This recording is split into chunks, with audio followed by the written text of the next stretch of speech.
Hello there, welcome to the Saroy channel, wherever you are in the world. Loads and loads of love to each and every one of you, and I do hope you're doing remarkably well and you're in fighting fit and healthy. And don't forget to get that lovely hot cup of cocoa. Make sure you put lots of marshmallows in it and spoil yourself, or just get a simple cup of tea or coffee, because you deserve it. And let's get started with our lovely story tonight. But before we get started, don't forget to subscribe to the channel, click the notification bell and the thumbs up. And let's get started with tonight's story. Dear Sarah and all your lovely listeners, my name is Tammy and I'm 27 years old. Let's just say I'm located somewhere rural in North America, as I would really not like to give any of my geographical coordinates away, given the sensitive nature of my work, as we're not really supposed to talk about it. But this is a subject that needs to be discussed, as it is so often brushed under the carpet, and it is the proverbial pink elephant in the room that people would prefer not to talk about. It is ironically the very nature of my job that ultimately led me to encounter Bigfoot. What I will say is that the area where I live is an idyllic countrified setting, surrounded by mountains, dreamy forests, silvery lakes, rugged outcrops, prairies and open pastures, and it's situated not too far away from the main city.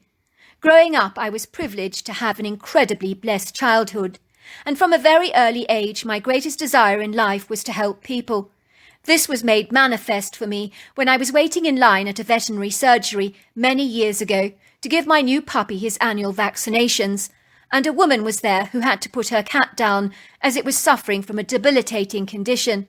The woman was inconsolable with grief, and I took her into my arms to comfort her. I continued to support her for several days after the event, with many encouraging phone calls, and she quite literally told me that I saved her life. It was then that I knew what I wanted to do, and it was the best feeling in the world to help someone who needed support through a difficult time in their lives. If you've not guessed already what work I do, I work for a crisis centre as a crisis counsellor, helping with people who are feeling suicidal. As you can imagine, people all over the world, not just here in America, have been suffering the debilitating effects of suicidal thoughts, especially after the onset of the COVID-19 virus that really has had catastrophic effects on people's mental health, more so than the virus itself, I have to say. I have never known the crisis centre to be so swamped and inundated with the most desperate phone calls from people, especially men, who feel such a helpless sense of despair when they can no longer provide for their families. In some way they feel like they've failed, when in reality it is the system that has failed, and most certainly not them. Many of the men I talk to have reached a place of such desperateness that the only way out for them seems to be ending it all, and that is not the answer. It seems so preposterous and ridiculous that people feel this way, but they do. It's my job as a counsellor to talk to people through their emotional turmoil, and to reassure them that taking their lives is not the solution. I always tell them that as bleak as things may be at the present moment, that will invariably change, because things cannot and will never stay the same forever. This is an absolute certainty, as the wheel of life keeps spinning around and around, and it never stays at one spot. What I tell people is that they're going through a bleak season, much like the winter of their lives, where they feel trapped and snowed in by the most aggressive snowstorm and punneling winds, metaphorically speaking. In these conditions, you can't get to work, you feel hopeless, the car won't start, you can't get to the next town to get provisions for your family, and you falsely believe it's going to stay that way forever. Yet in reality, we know that the snow will finally melt, and green shoots will start to appear as the winter recedes and spring starts to emerge, and finally the sun starts to shine. When you look back, you reflect on things and say, well, that was a hell of a bad storm, but I got through it, didn't I? Like anything in our lives, the coronavirus is like a cycle of nature. What I'd like to say to anybody who's in this situation is if you're going through a grueling winter emotionally, please don't give up, because this will pass. Look upon the horrifying time as a time of self-growth and renewal, and allow it to strengthen you rather than to demoralize you. Remember, there are thousands out there wearing your shoes today, feeling exactly the same as you. They feel like they've failed and that their lives are worthless when nothing is further from the truth, and they haven't failed. The fact that you feel like this shows you're responsible, caring, intelligent and loving, and the world would most certainly be a lesser place without you in it, and that's a fact. I have a friend of mine working for a crisis centre in Thailand, and things are very stressful and bleak over there, given that so many people procure their income from the tourism industry, so people are literally living hand to mouth and are absolutely desperate. The crisis centres are so inundated with calls, with people needing help, that nobody can get through because the lines are just so hectically busy. These people are so desperate to hear a reassuring voice at the end of the line. It would seem there is a huge increase of people throwing themselves off bridges or tall buildings in order to end it all, as they see no other way out. It's so tragic and so unnecessary, a dreadful waste of valuable, precious and beautiful lives. It makes my heart break to see this happening around us every day. I also believe that the isolation caused by social distancing has had a profoundly negative effect on people's lives, as we are social beings by nature and at heart that need to interact with each other, and touching and talking is part of our biological makeup. So the surge in loneliness around the world is escalating at disproportionate levels. My story that ultimately led to my Bigfoot encounter actually happened in the middle of last year, when the phone rang fleetingly at our crisis centre, and I knew the caller as I recognised his voice at once. Luckily, he didn't recognise my voice immediately, as he may not have confided in me if he had done so. You see, people like being anonymous on a helpline. More often than not, even their own family members may not be inclined to know the turmoil that they are personally going through. It was the voice of a young man that I knew from my years as a university student. So back to the phone call at the rescue centre. "What's your name, sir?" I asked. "My name is Simon," said the man. "I'm Tammy," I told him. "Tell me what's going on with you, Simon. How are you feeling today?" "Not good. I'm desperate," said Simon. "I'm this close to pulling the trigger.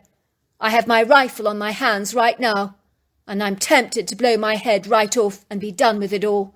I nearly pulled it half a second ago, but something stopped me. The truth is, what is the point of going on if I've got nothing left to live for?" "I think in your heart you know that's not true," I said. "Deep down you know that pulling the trigger is not the answer." "Oh, but it is. It's my only way out of this mess." "Tell me what happened to get you to this low place." "Well, after the coronavirus, I lost my job. I sunk into a deep depression. I started drinking to excess to numb the pain.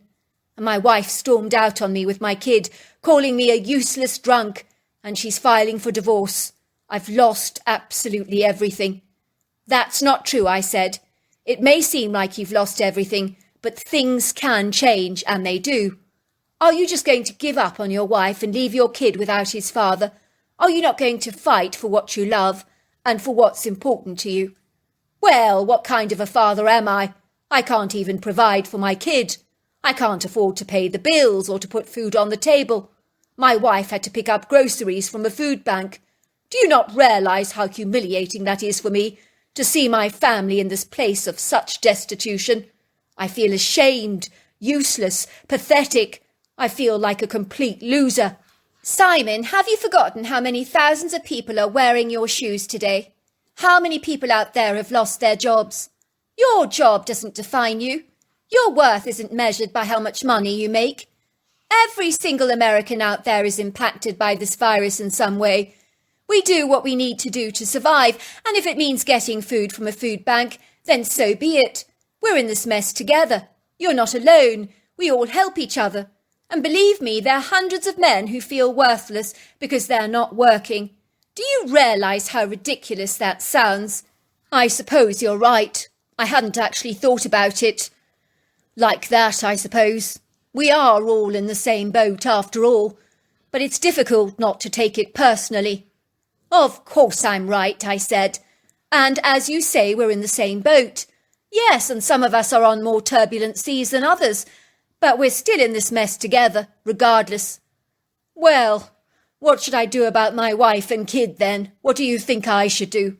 "Fight for them, for goodness sake. Show them how much grit you've got. and do what you can do to hold it together during this tumultuous time. That's what makes you a man. It's not about your job or your money. It never ever was.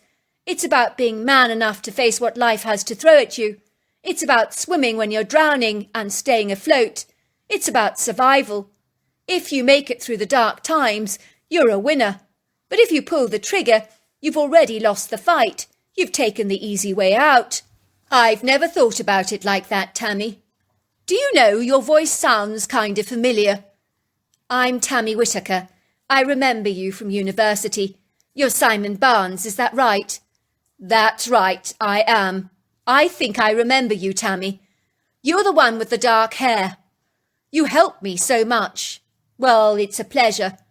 Are you going to put that trigger away now and start fighting? You bet I am. Good.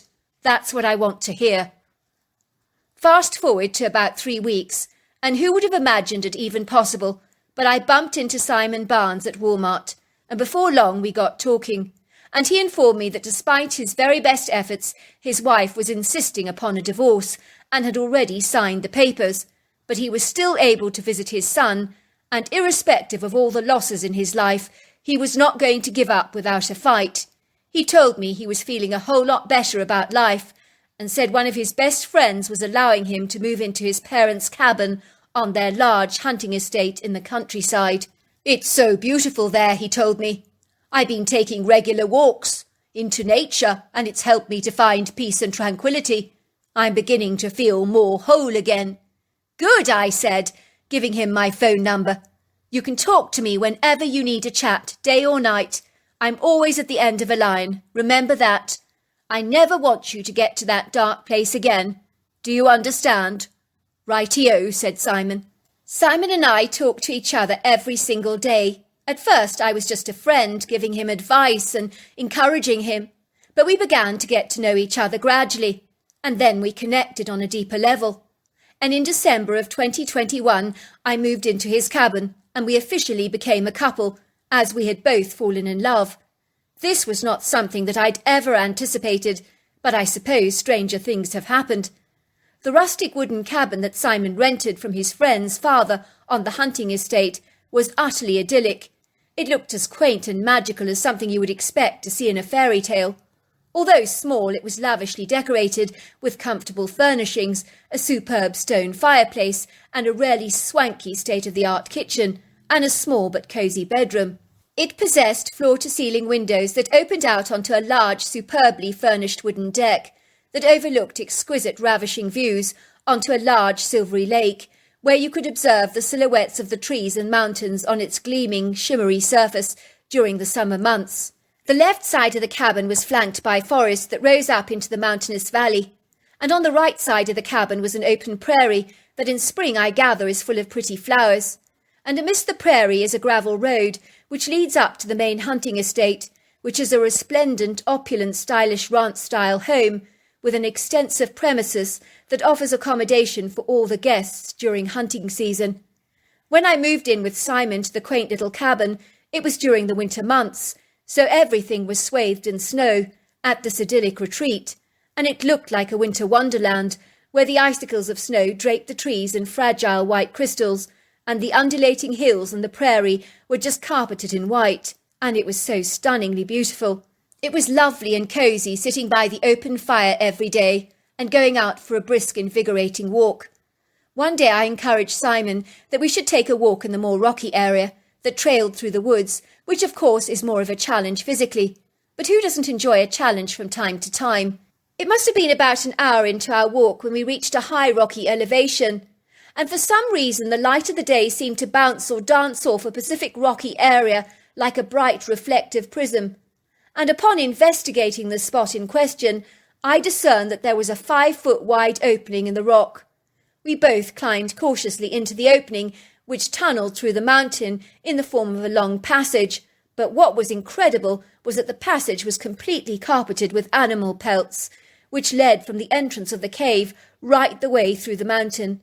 Simon and I always wore our headlights on our hiking excursions in case it got dark in winter, as darkness can come on swiftly, and so we switched those lights on. "What the heck?" whispered Simon. Do you suppose some kind of vagrant has made this cave his home? That's exactly what I'm thinking, I said. Should we be doing this, said Simon. I mean intruding on someone's space like this. Don't you want to see where this leads, I said. Aren't you just a teensy-weensy bit curious? If we stumble on the vagrant, we can just apologise for the intrusion. After all, he doesn't own this mountain, does he? We have as much right to be here as he does. Now I come to think of it, you're exactly right, said Simon. All of a sudden the cave opened into the wide area that smelt rather musty and like the funky animal smell you encounter at zoo enclosures. Simon and I stopped dead in our tracks, and to say we nearly fainted is an understatement. Lying upon these carpeted deer pelts were several colossal bodies, cuddled together for warmth. But these bodies were massive. They were covered in long, flowing, dark brown hair of different shades. I could see the chests rising up and down as the creatures breathed in and out, and I could discern that they were definitely not bears, because one of the creature's human-like hands was clearly visible, displaying long, thick, sausage-sized fingers and, of course, flat nail beds. The critters made deep, guttural snoring sounds. I could see on the far side of the cave was a timber beam with some squirrel carcasses hanging on it, and on one side of the cave was a colossal basket filled with hundreds of apples, another one with whole acorns, and another basket was filled with strange-looking tubers or knotted roots that looked like ginger but were clearly something else. I imagine it was some kind of starchy root that was gathered during the summer months and maybe eaten during the winter. Then there were human Coke bottles with caps on filled with water that hadn't actually iced up yet due to the warmth in the room created by the animals.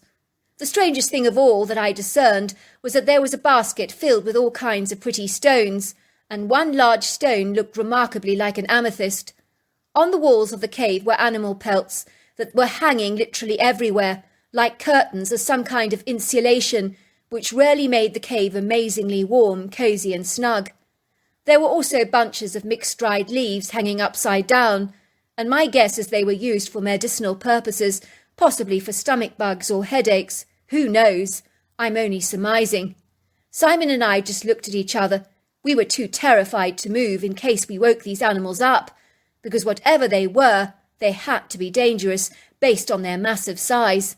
Simon put his finger to his mouth, indicating that we must be as quiet as possible, and that was when one of the critters stirred from his sleep. I nearly had a heart attack on the spot, as my whole body began to shake uncontrollably. I was so terrified that at the very least our body odour might cause the creatures to be roused from their sleep. One of the critters yawned and sat up and looked at us through glazed, half-sleepy eyes. That was when I knew at once I was staring at a Bigfoot, and I could hardly believe it. And he was easily 4 foot just from the waist up, and his shoulders were 4 foot across, so goodness knows how large he would be standing up. I could see the critter had a huge pyramid-shaped head that seamlessly flowed into his shoulders, and a pair of deep-set golden eyes, but he was in such a sedated, semi-conscious state that I think he thought that Simon and I were part of his dream. The critter looked at us for a moment with the half-open, dazed eyes, and then just flopped back like a rag doll in a sleep-induced coma, curling up with one of the other Bigfoots, placing his long leg over another critter's body with a sudden jerky movement that caused the whole mass of 8 bodies to vibrate, and it was like the sea of hairy bodies moved to the left and then to the right like a wave, and then finally settled and calmed down. And I could see 8 chests again rising up and down as the critters moved undisturbed by the jerky movements, which was a monumental relief to me. Simon and I crept out of the cave as quietly as we could, and amazingly enough we weren't followed. I could hardly believe it. Once we left the cave, we ran as fast as we could back to the cabin, and we were both so frantic that we began to take deep breaths into large paper bags until finally we were able to compose ourselves. We were shocked and excited at the very same time, as we couldn't believe what we'd seen. "Do you realise, Simon," I piped, "we've just been in a den of Bigfoots, and we got away scot-free. I can hardly believe it. I thought they were going to smell us and waken from their sleep." "So did I," said Simon. "I nearly died when one of the critters looked up at us, but he was so sleepy I think he actually thought he dreamed us. After our encounter with the Bigfoots, we go up now to the area regularly and place food gifts for the critter on a tree trunk 100 yards away from the cave. And we've actually been receiving gifts back, like pretty stones and feathers. So I'll keep you posted as to what happens next. But before I go, just a brief word from Simon for you.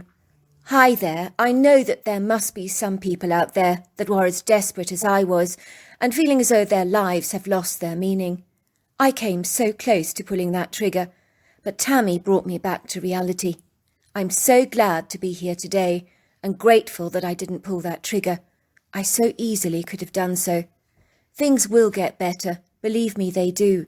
They certainly did for me. Hang in there, and you'll be glad you did. Trust me, I know. So there you are. That's my story. Wow, what an incredible story. Until next time, goodbye and good night.